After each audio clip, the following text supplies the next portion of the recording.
Welcome to If Numbers Could Talk. My name is Keelan. If Numbers Could Talk is a part of the Thinkering group. You can find us over at thinkering.space. You can also find at Thinkering Space the Thinkering Talks podcast, the Exofathom podcast, along with the Plank Talks with Joe. When you get a chance, please check out our merchandise. We have merchandise on our website, thinkering.space, as well as merchandise at teespring.com/thinkering-shop. Please visit, grab a t-shirt, grab a mug. We'll appreciate it. And when you do, feel free to let us know that you've decided to become a member of any of our fan clubs.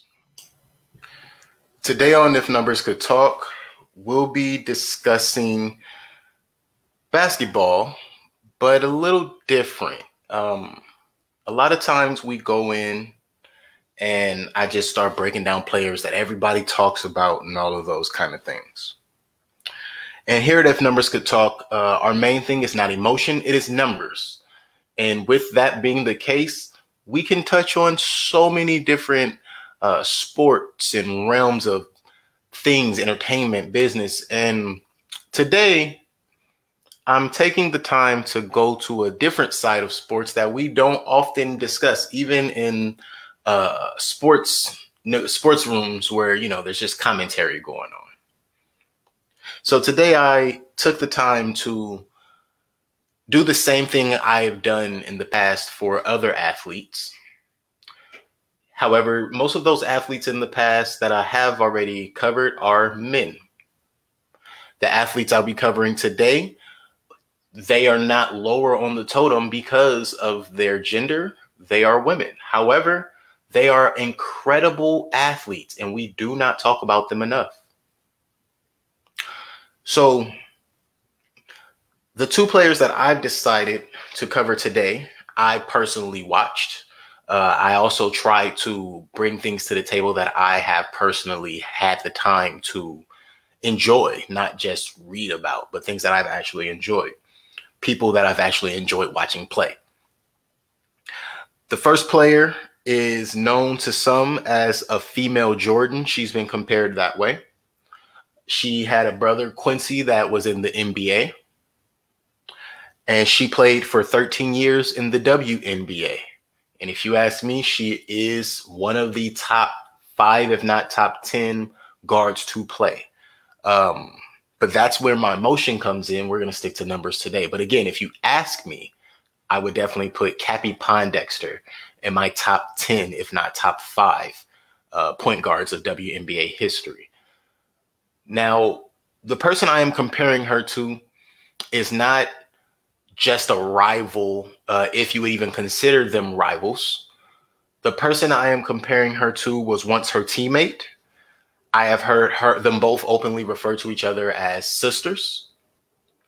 The person I am talking about is nicknamed the White Mamba by some. Some know her that way. She played for 15 years in the WNBA, and her name is Diana Taurasi.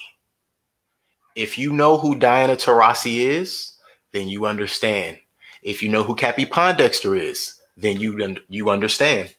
If you don't know who either of these athletes, these incredible athletes are, do me a favor, tune in for the rest of this episode. You will be pleasantly informed as to how these women did their job. And not just how they did their job, how they showed you what an athlete really is, no matter what the situation is. Welcome to If Numbers Could Talk. I'm going to start by going over CAPPIE and Diana's their what we would call, your size stats. How do you measure up? Not just the eye test when you watch them play, but how do you measure up to the other players? Now, I was actually surprised when I started doing my research for this one, simply because I knew Diana Taurasi was a 6-foot guard. 163 pounds was, I didn't realize she was that light. I actually thought she might have been a little heavier. Her game isn't that physical per se, but she's not afraid of being physical. And these are professional athletes. Everybody's in there working hard. So when you see her play, you would assume she's a little heavier than 163, but she is 6 feet tall. And she used the length to her advantage. I will tell you that. Now, Diana Taurasi played from 2004 and is currently still an active player in the WNBA. CAPPIE PONDEXTER, I was so surprised to find out she was only 5'9" at 160 pounds.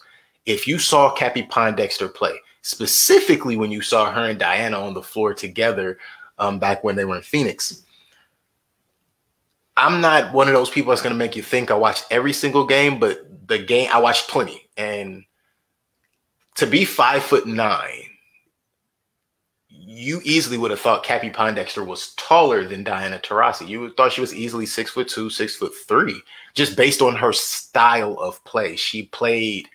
It's actually interesting to me. She was called, or compared to a Jordan, called a female Jordan early in her career, because I always saw her like a female Iverson. It wasn't, to me at least, there wasn't this over dominating, like I'm just gonna blow you out with my speed and my ability, but you couldn't gauge how large she was on the floor, hands down. She reminded me a lot of Allen Iverson in that respect. Allen Iverson was only 5'10", 5'11". You would think he was 6'3", 6'4". I think the same for CAPPIE PONDEXTER. Now, as we go through this and I really get into these numbers, their numbers are not that far apart. And they did play, if I remember correctly, 3 years together, if not 4 years together, and won 2 rings together. So I am not going to be comparing these athletes in the sense of one is better than the other. I will be answering a question in regards to that. However, I will really be breaking them down to just marvel in their accomplishment, to just give credit where credit is due, if nothing else, to give credit where credit is due. And believe me when I tell you, there are larger numbers, other players that are out there that could be discussed. If you call yourself a sports fan and you honestly care about the stats and you honestly care about what is done in between the lines, trust me, you will be entertained. I'm not here to sell you on anything. If I'm being honest, I'm simply giving you my honest opinion. Let me make my case with my numbers. The numbers for CAPPIE PONDEXTER's career. The numbers for CAPPIE PONDEXTER's career. CAPPIE PONDEXTER averaged 16.4 points, 3.6 rebounds, 3.8 assists, 1 steal, 0.2 blocks, 2.3 turnovers, and 2.1 personal fouls for her career. CAPPIE PONDEXTER played a total of 416 games in the WNBA in her 13-year career. Now, before I go to Diana, for anyone who's questioning, wow, that's a low number of games. It's not for the WNBA season. The NBA plays 82, not the WNBA. Diana Taurasi's numbers for her career: 19.6 points, 4 rebounds, 4.3 assists, 1 steal, 0.7 blocks, 2.7 turnovers, and 3.2 fouls in 456 games for Diana Taurasi. Both players played as many games as they could pretty much every season. I didn't feel the need to really account for that, not just because of the shortness of seasons, but neither of these players, both players have had injuries, but neither of these players had injuries that, if you ask me, affected their numbers more than a year. For CAPPIE, if I remember correctly, her exit was around 2018. And it was as simple as she felt like her time had expired and didn't want to waste too much more time moving into the next stage of life. I commend her for that. A lot of people don't know when their time is up, or a lot of people don't know when it's time to move to the next thing. Diana Taurasi, on the other hand, is still playing, as I said earlier. And I don't think that she's still playing because she has to. I think she's still playing because she wants to. Again, Team USA, both players played overseas and done plenty over with both. So with the WNBA and overseas.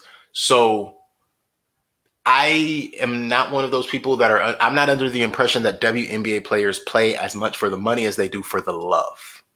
And if you've ever played the game at any level, you understand the love. If you've even played a pickup game more than once with your friends, you understand the love of any sport, whether it be tossing the football around, playing soccer or football, depending on which country you're in.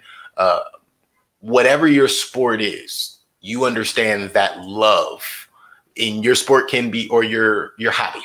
I'm sorry. Whatever your hobby is, that love is what keeps, I think, a lot of them playing. Now, I'm going to go straight to championship rings for a reason. However, I know usually I would get to a couple of other things first. However, these two players, again, they played together really early in both of their careers. Earlier in CAPPIE than in Diana. Diana was, I think, in her third year when CAPPIE was drafted. However, they won 2 rings together.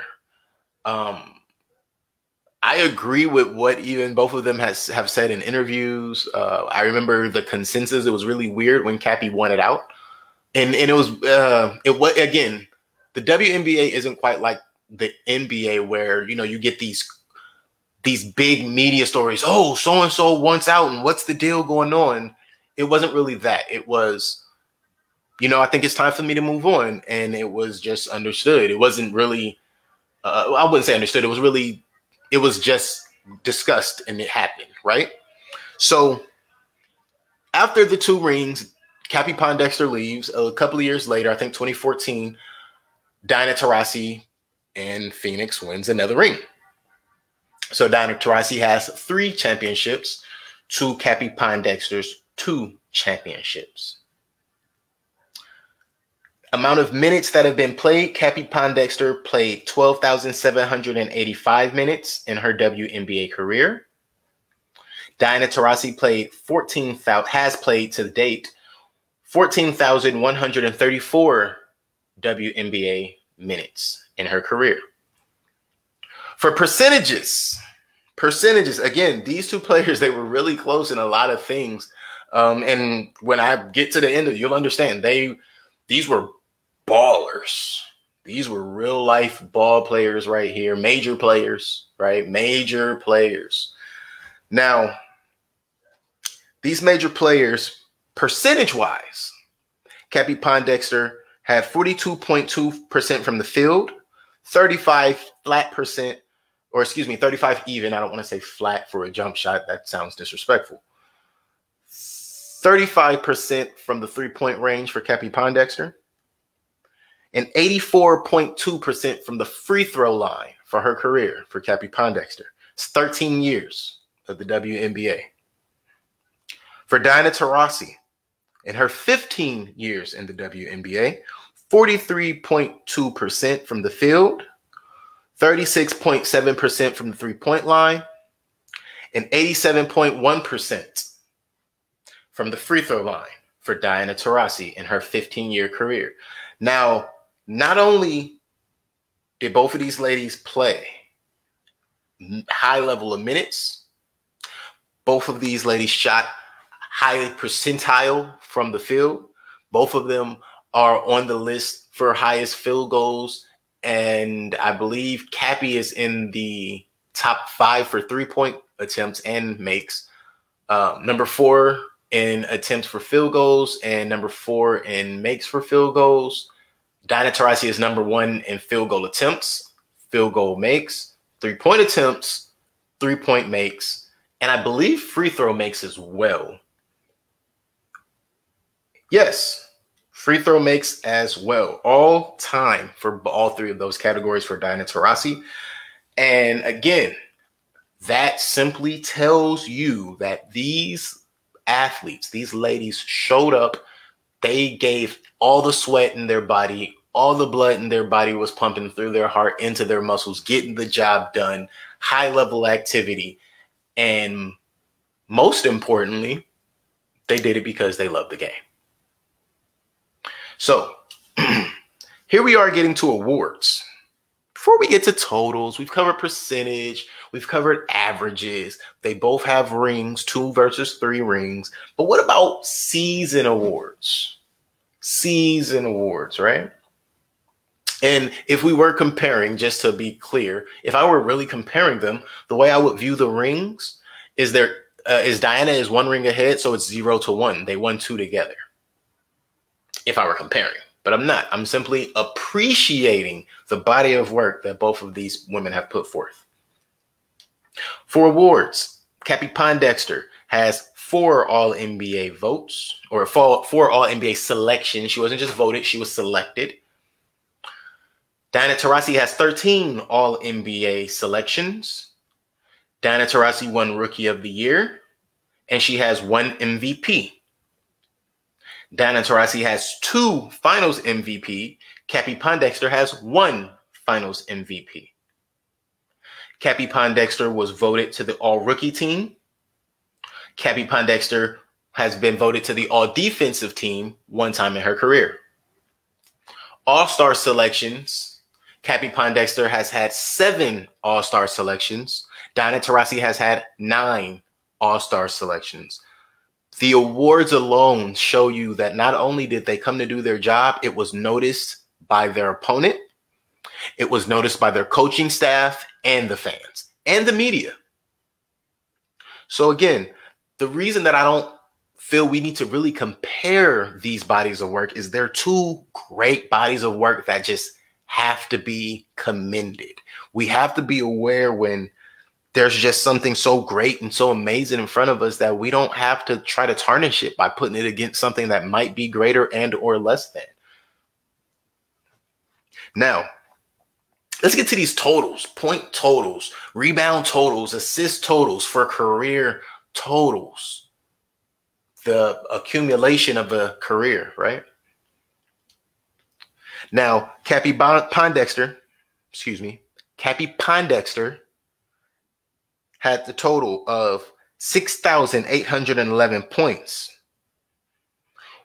1,515 rebounds, 1,576 assists, 408 blocks, 408 steals for CAPPIE PONDEXTER, 71 blocks, 945 turnovers, with 869 personal fouls for CAPPIE PONDEXTER's career. Those numbers are pretty solid. 13-year career, always been in good situations, playing with other strong players under strong coaching, good coaching for the most part. There were a couple of seasons, but that's another story that is emotional. And 13 years, that to me is solid numbers. That to me is someone who understood what their job was. And I say this often when talking about any athlete. And if an athlete understands their job, you will see it in their numbers. They may not be the flashiest, they may not be always #1, or they may not be superstar numbers. But when an athlete understands their job, you will see it in the numbers. These numbers speak to me regularly and let me know, hey, this guy right here, he appreciated me. Not me walking you through these numbers, but the numbers. Good work. The total for Diana Taurasi points. Diana Taurasi had 8,931 points in her career. 1,803 rebounds through her career. 1,953 assists for Diana Taurasi. 458 steals. 302 blocks. 1,243 turnovers to accompany 1,448 personal fouls in Diana Taurasi's 456 games, which span over 15 years. And again, CAPPIE PONDEXTER played 416 games in her 13-year career, So again, you look at the years, you look at the games, you look at the totals and the percentages. Again, these were 2 efficient athletes. These were 2 well fine-tuned athletic machines, right? No one can say that they didn't do their job if you look at these numbers. This is why I have such in-depth discussions with the numbers about what these athletes actually did, not just what the eye test told us they did. What did they actually do? Some people look like they were really amazing, and then you realize, like, whoa, that person never scored, or their plus minus is terrible. They were always a detriment to their team. These athletes that I'm covering today, and some of the athletes that I've covered in the past, they do not fit that category. And there's a reason. There's a reason. Why would I talk about people who are bringing their teams down? That doesn't make sense. Now, let's get to some game highs, right? Well, now we already said who has the number 4 most field goals of all time. That's CAPPIE PONDEXTER with 2,446 field goals, right? Now, when I go from there, again, TAURASI has the number 1 most made field goals of all time. Doesn't even matter what the number is. It's number 1. You figure out the number if you're trying to beat it. Because she's still in the league and she's still putting up numbers. So you're gonna be chasing that for a while. Okay. Okay. Yeah. So highest game average, or excuse me, highest game total. Highest game total. CAPPIE PONDEXTER's highest point total for her career was 36 points. I believe that was 2010. And her highest assist total was 10 assists. I do not remember the year. It could have been 2008, but I do not remember for sure. But those were her 2 game highs for her career, 36 points and 10 assists, 2 different games. For TAURASI, her game highs, she had a 34-point game high once and a 12-assist game high for her career. So again, they were right neck and neck. They were pretty much doing a very similar job in different ways, but a very similar job and effective in the same way. The highest average for 2010, the highest average for CAPPIE PONDEXTER was the year 2010. She averaged 21.4 points. Her highest assist average was 2009. She averaged 5 assists. TAURASI's highest point average was 25.3 points in 2006 and 6.2 assists, which was in 2013. Now, for season averages, season totals, season percentages, again, these are 2 athletes that simply knew their job. And this is just what I saw. The eye test showed me they knew their job. The numbers years later proved to me that not only did they know their job, they did their job well. And I saw the right things when I tried to use the eye test to determine how great of athletes they were. And no, that's not my job. But as a spectator, that is how I determine whether or not I am going to be entertained. Now, and believe me, the scrutiny is the same, if not higher, for the NBA because they do a lot of this. But that's a whole emotional conversation that we're not going to have right now. Why are we not having an emotional conversation, Keelan? Why are we not having an emotional conversation, fans? Because if numbers could talk, they would have no emotions. Numbers aren't emotional. Numbers are fact-based. Now, playoff time. That's when it gets good. That's when the big dogs come out, right? That's what we say. That's what they tell us. They say when playoffs start, every athlete turns on a different gear. They hit a switch. They take their hand, they reach it behind them, and they pull the string like Woody in Toy Story, and they just get wound up. They're ready to go. Everything that the season was the build-up for the playoffs. So if you're not ready for the playoffs, then you weren't ready for the season, and you probably aren't in the playoffs. Now, CAPPIE PONDEXTER had 7 playoff seasons. In her 7 playoff seasons, she played 38 games for a total of 1,203 minutes for CAPPIE PONDEXTER. 7 playoff seasons, 38 games, 1,203 minutes for the playoffs. That is her playoff career. For Diana Taurasi, she had 9 playoff seasons for a total of 59 playoff games, played a total of 1,946 playoff minutes. 9 playoff seasons, 59 playoff games, 1,946 playoff minutes for Diana Taurasi. These are whole seasons. These are whole careers. This right here is a whole. These are whole careers. Their playoffs are entire careers for some.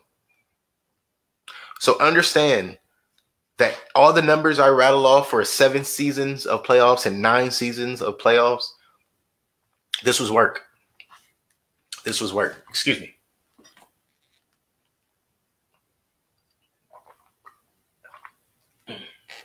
This is work. This is dry work. So let's start with averages. Okay. And if we start with the averages, what do we have? Well, CAPPIE Pondexter averaged in her 7-season playoff career 18.8 points, 3.46 rebounds, 4 assists, 1.2 steals, 0.1 blocks, 1.7 turnovers, and 1.9 personal fouls for her playoff career. Those were her averages for her playoff career. Diana Taurasi's averages for her 9 playoff seasons: 20.8 points, 4.4 rebounds, 4.2 assists, 0.9 steals, 0.6 blocks, 2.7 turnovers, and 3.4 personal fouls averaged for Diana Taurasi's 9 playoff seasons.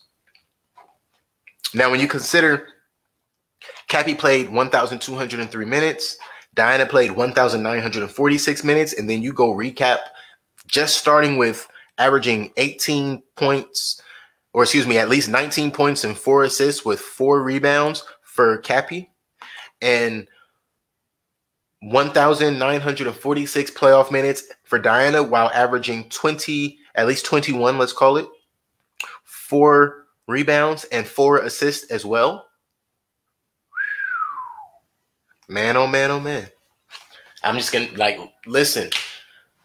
If you understand what these numbers say in sports, if you understand what it's like to run up and down that floor and still do this against other professionals who are training to do the same thing, major players. These aren't just the, oh, well, you know, we've got a guy on, or we got a player on, a lady on the end of the bench. You know, she can suit up for us if we need her. No, that's saying that. This is, hey, I need you in the rotation. You might be a starter. In fact, both of these players, to my knowledge, were always starters, even later in their career. I believe Diana is still starting at 37, 38. I mean, of course, who's going to really try to sit down a 37, 38-year-old who's still balling the way she is? However, it's the thing that happens. So let's get to their percentile, playoff percentage averages. Whoo! You thought the season averages were, that was regular. You know, that was just, you know, a little flick of the wrist, practice time, warm up, see what happens when the playoffs get here, right? So in 38 games, CAPPIE Pondexter averaged 42.7 from the percent from the field, 29.2% from the three-point line, 90.8% from the free throw line for CAPPIE Pondexter in 38 games. Diana Taurasi in her 59 playoff games averaged 45.5 from the field, 37.5 from the three-point line, and 87.7 from the free throw line. Any questions? I mean, would you like the ball in their hands or in someone else's hand? I think I know who I want handling the ball during the playoffs for me, but I'll let you be the judge. It's all up to you. You make that emotional decision. I'm going to use these numbers and tell you what I see, and I'm taking both. If I can't get you on the floor together, I'll rotate them one behind the other. Hey, you're just going to have to back this one up. Flip a coin. I don't care which one starts. They're both going to give me a great output. an amazing output. They're both going to give me an output that is not second to none. It's not second to none. It's just their own lane. See, when you say it's second to none, you say you're thinking to yourself, well, there's something I can compare to it. I just can't think of it at the time, so I'll say second to none. No, there's no comparison.